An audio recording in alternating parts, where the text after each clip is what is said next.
Okay, well, this is podcast 4. It's based on the Hustings, the campaign for the protection of rural Wales, Hustings, held in Llandovery last Saturday, the 29th of November.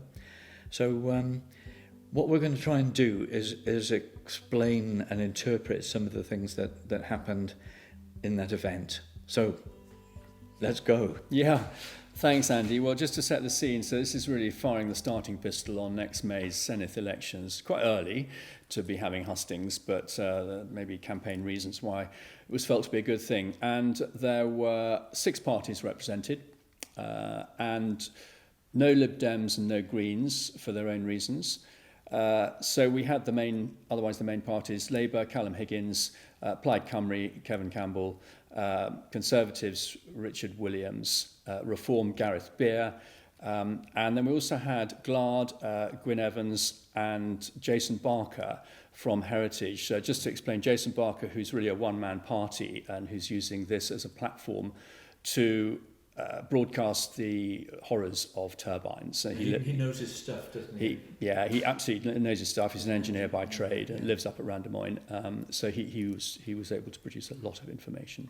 So those were the contenders, and the evening focused partly on pylons and partly on turbines and all the associated renewables.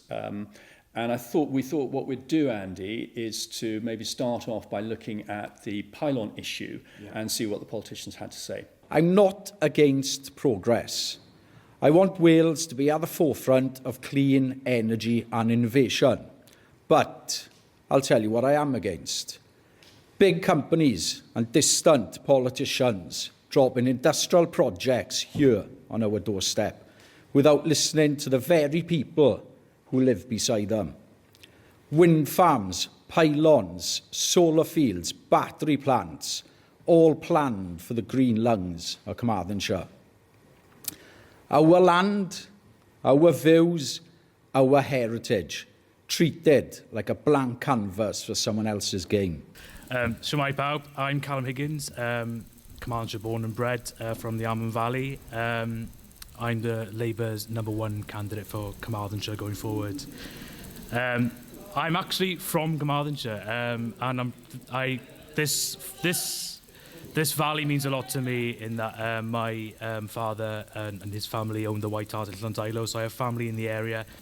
The Welsh Government set up an independent advisory group on Wales's future electricity grid, but nothing's been published since March. I looked today. Do you think this group is actually doing its job or doing anything? Obviously, I'm not aware of the group you're talking about, What? but as I said, I'm obviously quite happy to read up on any report that's issued by experts and independent people that want to provide evidence to the government. I've picked up on some of the points and listening to the people that have contributed today. I think we are looking at a huge increase in electricity usage over the next few years across the world, not just us in Wales. Yes, I am very much aware of this independent advisory group. They promised to report back in March of this year, and I've asked 2 questions to the Minister in the Chamber, asking where this report is, and she promised it would be imminent, and we are now in November, and we are still waiting for that report. So it seems that there's still a lot of mystery involving what's going on in terms of resolving the whole pylons thing. Yeah, there is. It's quite good just to start with that question, isn't it, about the IAG Independent Advisory Group, which was supposed to report back in March. So this is this group of the great and good. The Welsh Government commissioned it to study all the options for electricity transmission and come up with a recommendation. Well, it felt at the time when that was announced, that everyone should just hold off from sort of moaning. And don't worry, we'll be looking into it. You've asked us to look into it. We'll look into it, and we'll come back to you with all the honest answers and proper studies on whether to put the cables underground or whether we've got to have pylons. Yeah, and at the time it was a huge song and dance about it, and we were involved in that and in a different format, and we were involved in helping with the submission. A lot of work went into it, so it's pretty scandalous that it's been kicked into the long grass. And so Kevin Campbell responded to that, and he said, look, we've got nothing to do with this. We're pressurising Labour to get a response and so forth on it. Quite interesting, Callum Higgins. So Callum Higgins, the Labour representative on the panel, who's obviously a local boy, and he knows Carmarthenshire and was brought up in Llandovery and what have you. But I have to say, Andy, I thought he was very, very lightweight on the night. And this response that, I don't know, what is the IAG? That was met with horror from people in the hall. Yeah, I think the people in the hall, there are over 200 people there. As you know, I think people, they like him and they didn't want to be horrible to him, but they felt like being really horrible because they're just being ignored. Yeah. I mean, you can't come to an event like that and not know your stuff. You really can't. And he was given a very hostile reception. So worth passing that back to his party, I would have thought. Will we get a solid manifesto commitment of the parties for undergrounding? Because it's not just the wind farms. We'll have power linked from north to south, as we already know, from the nuclear sites, probably.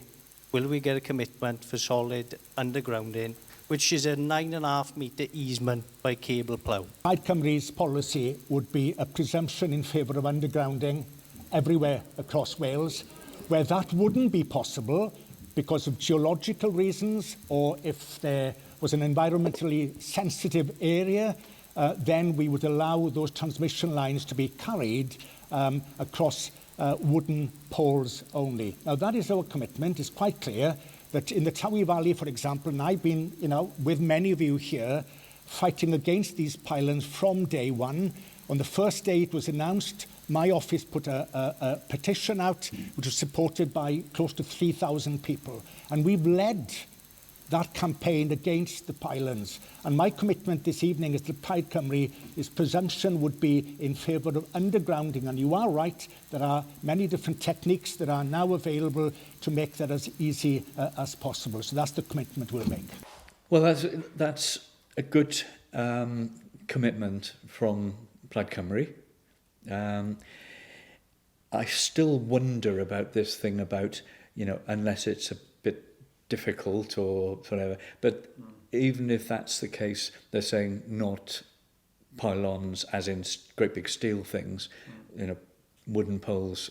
Well, okay. Yeah, the word presumption, I get my words right, the presumption is in favour of undergrounding.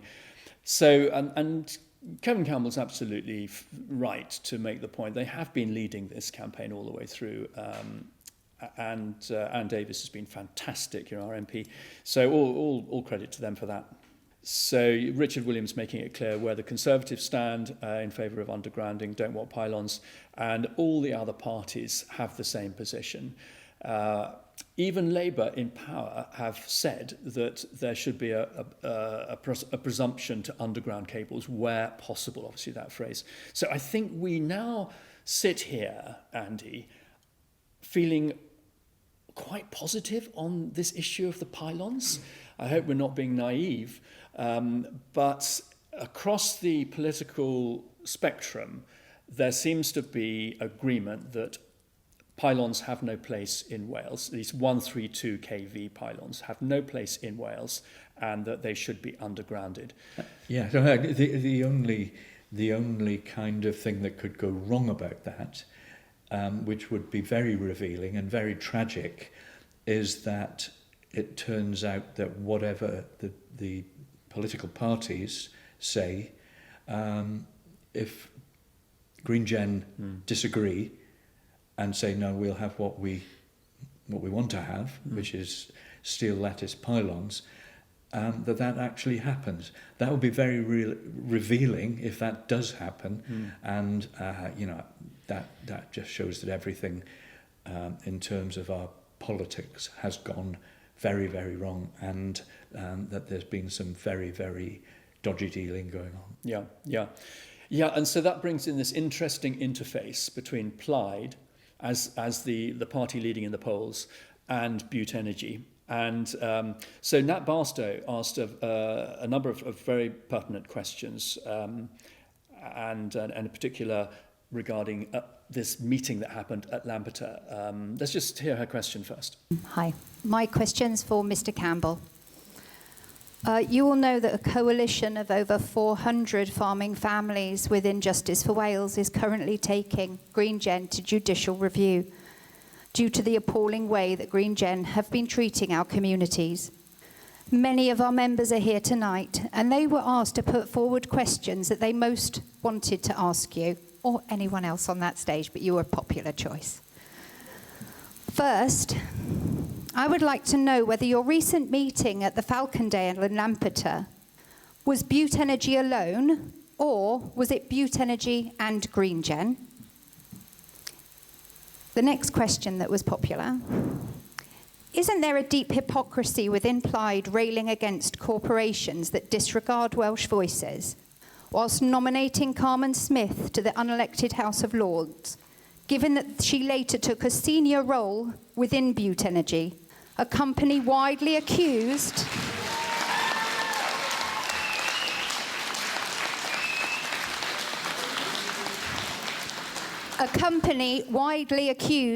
by communities of doing exactly that? And can Plaid explain how rural communities are meant to trust its stance on these developments when its own nominees move so seamlessly between party positions, appointments, and major corporate developers? Thank you.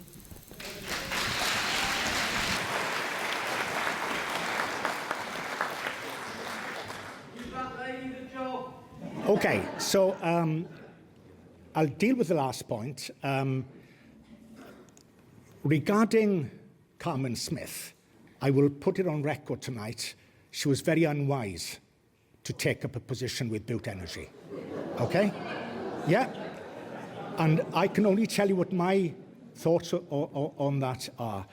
And I can tell you as well that I've never, ever had a discussion with her about energy projects in Wales or on pylons or anything else. Okay? Hand on heart, I've never had that conversation with her. So she's never tried to influence me as an elected member of the Senedd. Now, you refer to a meeting we had with Green Gen in Lampeter a couple of months ago.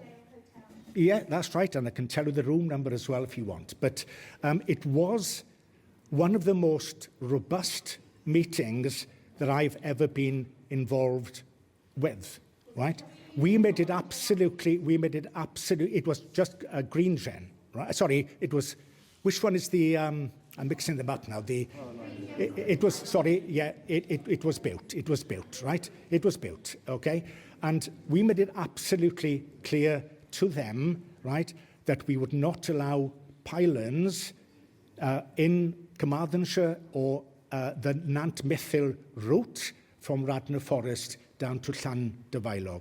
And we made it absolutely clear that was our position. And we left the meeting not able to agree, but we made it absolutely clear where we stood. Now, was that also the Tybee line as well? oh, yeah, absolutely. Yeah. Both lines coming down from the Tybee Valley line down to Llandovery and also the Radnor Forest one. Yeah, both of them. And that is why consistently we've been against pylons, and that is why, if we're elected in May, we will make sure that the presumption is in favour of undergrounding. And as you heard me say right at the beginning of this evening, the steel lattice pylons will be forbidden across the whole of Wales. So good that the Carmen Smith embarrassment was brought up, and I think Kevin Campbell played with a straight bat. I believe him. I think there must be many members of the party extremely embarrassed that Carmen Smith's been compromised by involvement with Butte Energy and now her position in the House of Lords. So it was good that was covered.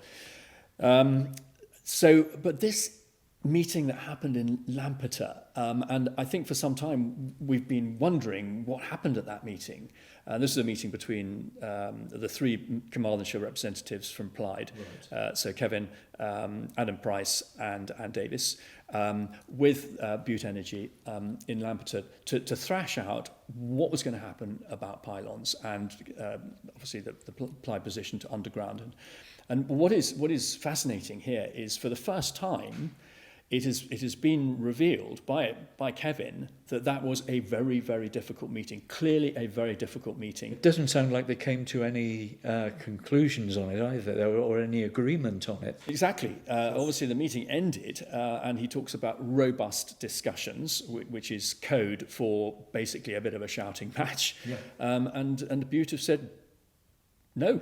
You know, we'll underground some of it. They've already said they're going to do that, and they've declared where. But the whole idea of undergrounding the whole of both lines, the Towie line and the Tivy line, it seems that they're really in logjam here. So, do you think that Butte were kind of quite cross because they thought that Plaid would sort of bow down and kind of go with it? Yeah, I mean, quite possibly, and of course it's money.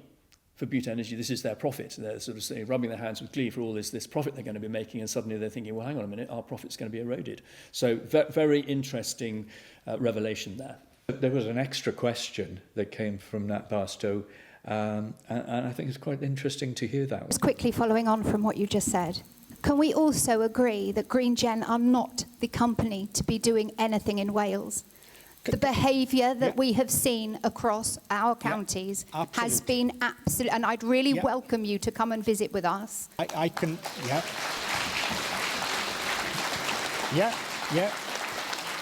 I couldn't agree more with you. Their behaviour has been reprehensible.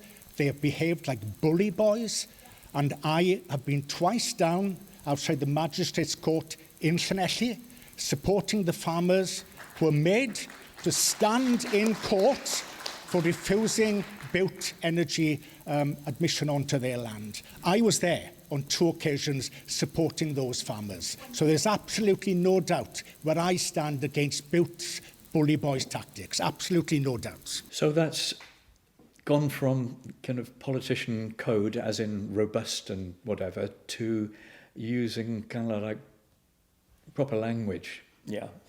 Proper language, the word reprehensible. And just to explain to our viewers and listeners, Justice for Wales is taking Green Gen to court for judicial review. And we're going to talk more about this, I think, possibly in the next podcast, Andy. So I don't think we want to get into that in detail now, but Nat Barstow is involved with that. And so coming out of that court case will be this shocking behaviour from Green Gen. No, there's not a lot of love lost really between Kevin Campbell and Green Gen Butte at the moment. That's perfectly clear. Okay, so that wraps up pylons. That's where we are with the story. What about all the rest of it, wind turbines, solar farms, etc., and all the other parties? Yeah, good. And yeah, so a lot of different strongly held points of view were expressed, and lots of information as well. So we've got a little bit of a segment on that, and we can then comment on it. It is unbelievable what they're doing, and I'd like to state at the beginning that Gwlad is absolutely against any windmills on land.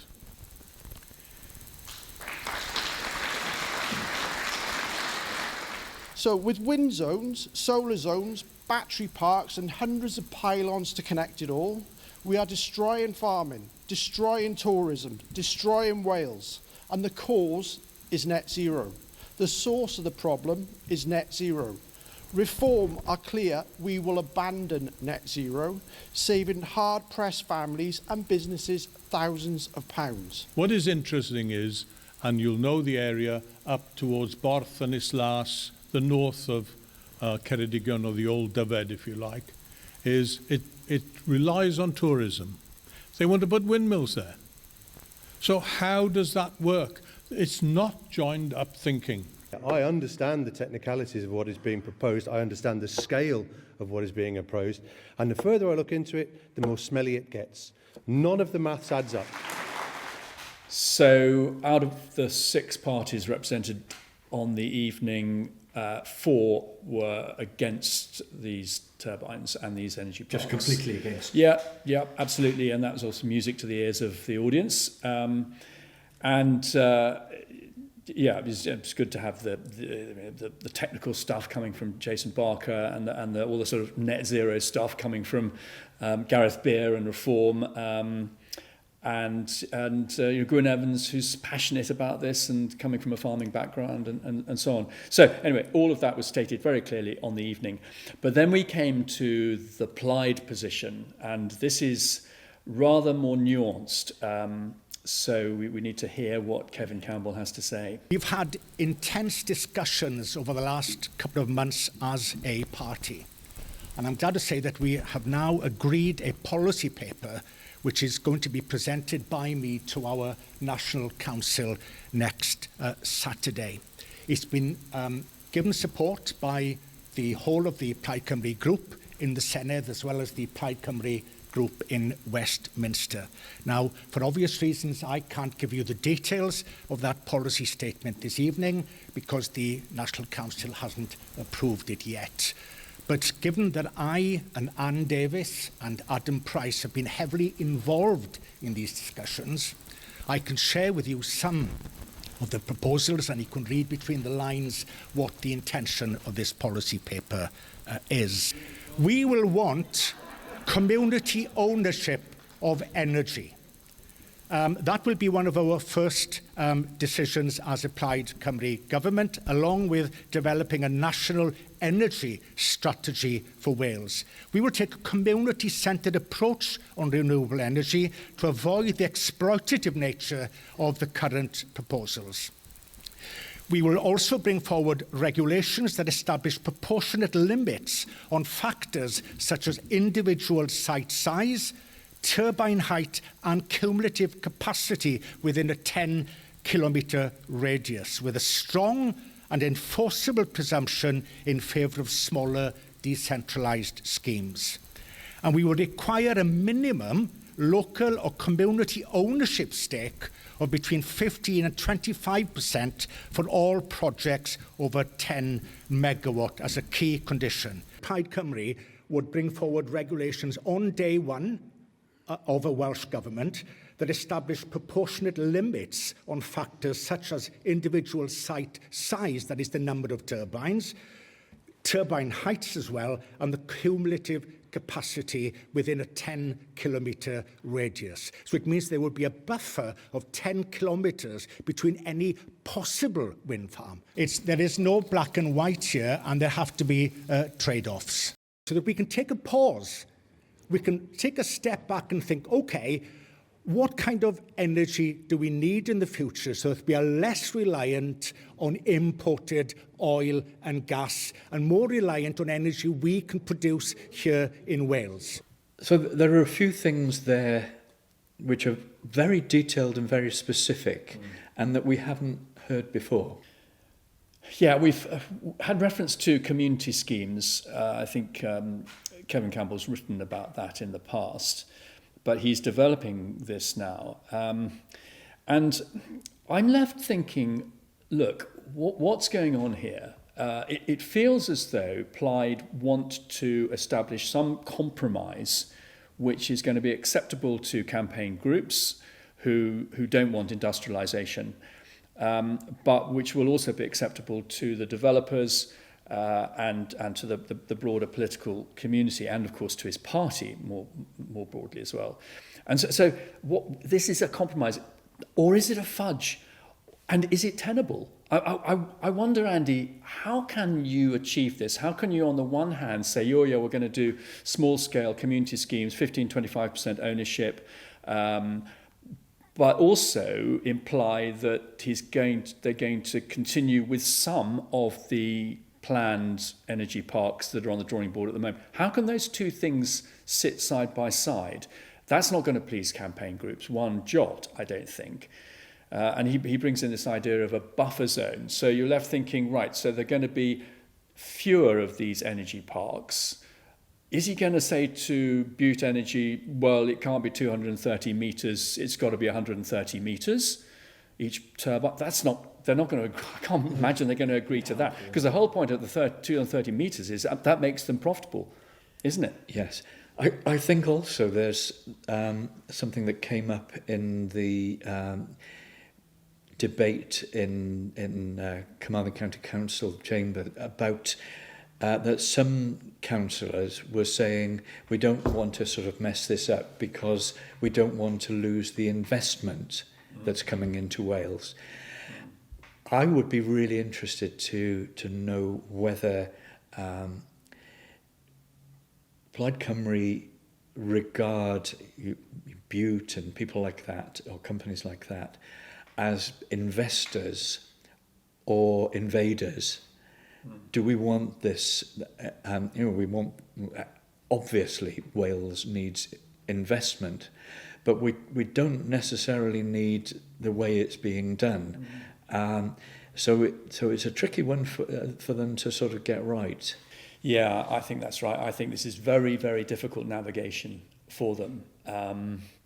And bearing in mind that there must be a possibility that it's going to be a power share between Plaid and Labour.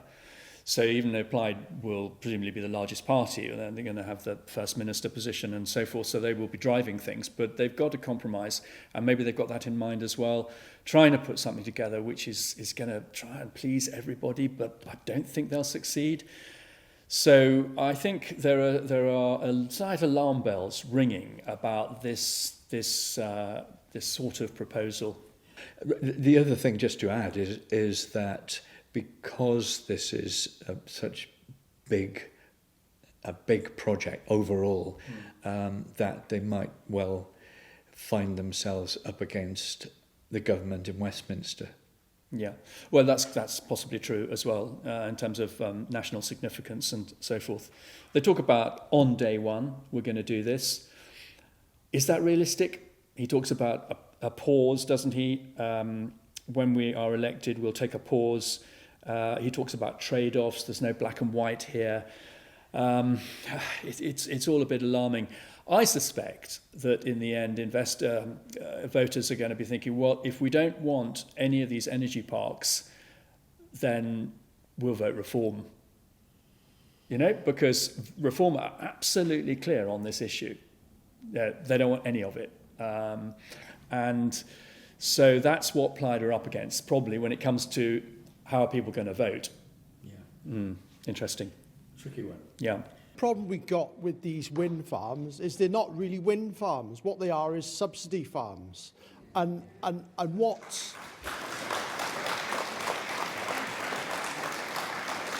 And Reform are very clear.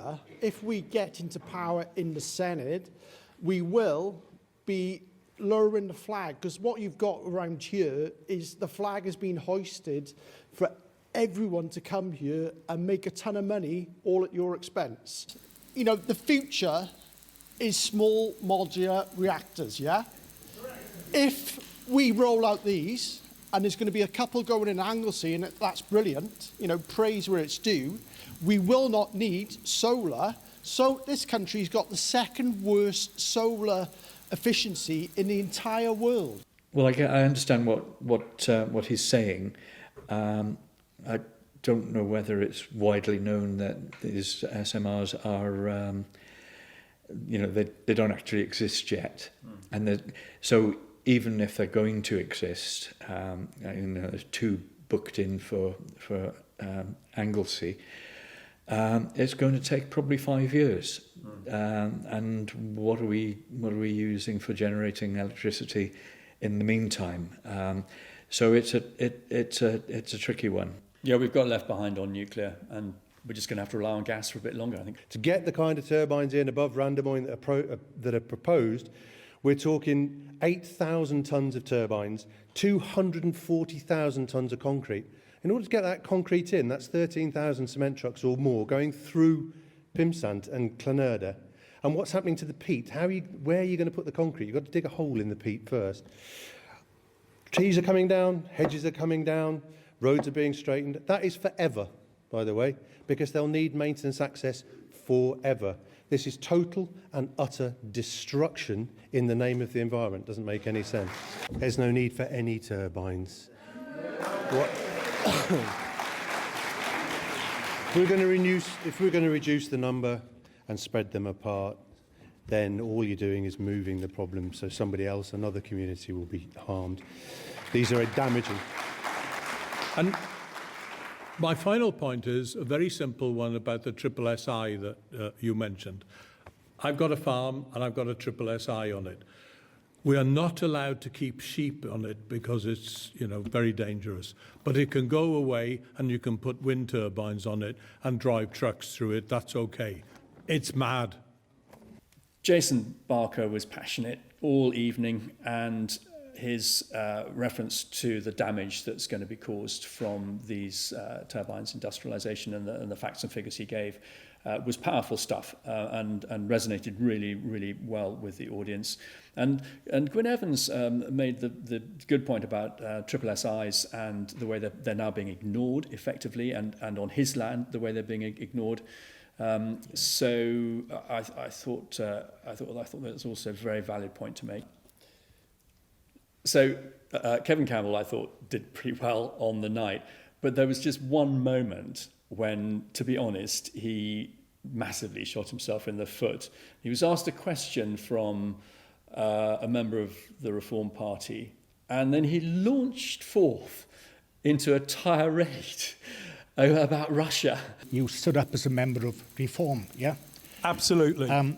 It's quite clear to me that Reform will follow what Russia tells it to do. Because the Putin wants us Let him to sink rely himself. on the oil and gas that he No has. one's listening to you now. No one is listening to you. And I want you... Guys, please. I would like you to respond to the well-researched information delivered by Heritage. Not a political statement about Reform's heritage or provenance. I'd simply like you to respond to that. I'm sorry, Jason. You I asked would me really to like to hear a respond response. to both. So No, I want you to respond. No, I've only asked you to respond to Jason. I was coming to that. I just finished No. with Reform first, okay? Please do not affiliate me with Russia. No. End of. I was talking about why Russia's influence is so important No, here. we're not interested. Because they want us to rely on their oil and gas. So Jenny Chris from Rethink, as usual, asked some very pertinent and sharp questions. And so the first one she asked was about the 4 directors who've cashed in. The 4 main directors, including Stuart George, have between them taken £58 million out of the company, while they're saying they can't afford to underground, they can't afford to do all sorts of things, and they're supposed to be representing the company and looking after WPP's money. They've taken £58 million between them out of the company in dividends. What is the phrase that's been used, and I have some sympathy with it, I'm afraid to say, Cardiff Bay is now becoming Corruption Bay. So I think that exposing issues of this sort is going to continue. We're now right in the thick of planning. Nant Mithil planning application is going on at the moment, so I think Jenny Chris and other key campaigners are rightly exposing some of what's going on behind the scenes, and taking money out of the company. It makes the point that this is about profit, and these people are no doubt ultra concerned at the moment about the political landscape in the future. How will that affect their development plans and therefore their profits and so forth? So I don't think we've seen the last of that. And Jenny then asked a very good question about the move from DNS, which is developments of national significance, to SIPs, which is significant infrastructure project. And the effect of that would be to speed up the planning process and try and push things through. So it was a very pertinent question to ask. Yeah, and does that reduce the kind of consultation and the possibility for disagreeing with it? Yeah, I think that's the point. And already people feel that the process is undemocratic and paying lip service to local communities rather than properly engaging with local communities. And the behaviour of Butte Energy and Green Gen in that regard proves the point slightly. So, yeah, it's worrying.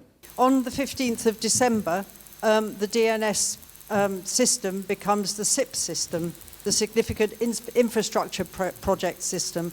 This is aimed at speeding up the process, which doesn't bode very well for people who might not like the process.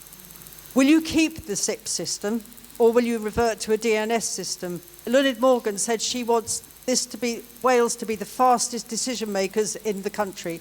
For us, faster means less scrutiny. You know, Lynette Morgan's been very clear. She doesn't want decisions hanging there over communities, as well as businesses, and as well as the country. And that's businesses, as CBI, people like that have said, that uncertainty is what's stopping growth in the economy. And it's one of those things that communities don't want to see years and years worth of battling. And so this week, a planning application, Bryn, for a wind farm was turned down by Welsh Government because of its cumulative impact, size of the turbines, and effect on the rural landscape. So consultations do work if they're done properly and the community voice is heard. So I thought Callum Higgins made a very valid point, actually. This is not specific to the speeding up of the process, but it's the general point that he makes, which is consultation can lead to change in policy. And he's referring to Bryn. And it was a big announcement, actually. PEDU rejected the application. This is outside Port Talbot, big turbine energy park there. Rejected by PEDU, and then the decision accepted by the Welsh Government. So Bryn is not going ahead. And that's a really encouraging development. So I thought that Callum Higgins made a good and fair point. We're a bit sceptical, of course, about whether that plays out on future occasions with different applications. He's saying the politics worked in this case. So, yeah, it was more or less saying that, yeah. So that's about it for the hustings. There's some interesting stuff in it. So where do we go from here? Interesting to do this particular podcast, and I hope that viewers and listeners feel that we have been balanced in our coverage, because we are non-political and we don't want to be seen to be supporting any one political party, but we do want the arguments to be presented so that people are informed. So there are two particular developments which are now current. One is that the Nant Mythil turbine energy park application is in consultation.